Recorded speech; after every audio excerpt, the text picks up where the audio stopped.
ભાજપને બદનામ કરવા, ભાજપના શાસનને બદનામ કરવા, ગુજરાતની અંદર ભારતીય જનતા પાર્ટીના શાસનને બદનામ કરવાની કોશિશ કરે, પણ આજે આપણે સંકલ્પ કરવો કે સંકલ્પ એ છે અને ઇતિહાસ એ સર્જવાનો છે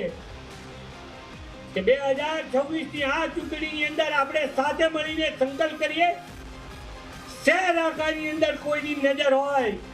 તો ભલે હોય, પણ ખાડિયાને અમે પાકિસ્તાન નહીં થવા દે.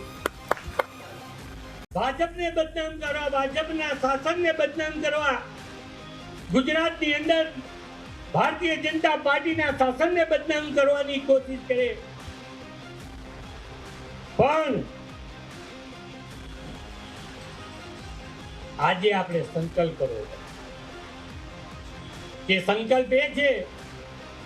અને ઇતિહાસ એ સર્જવાનો છે કે 2026 ની આ ચૂંટણીની અંદર આપણે સાથે મળીને સંકલ્પ કરીએ, શહેર આખાની અંદર કોઈની નજર હોય તો ભલે હોય,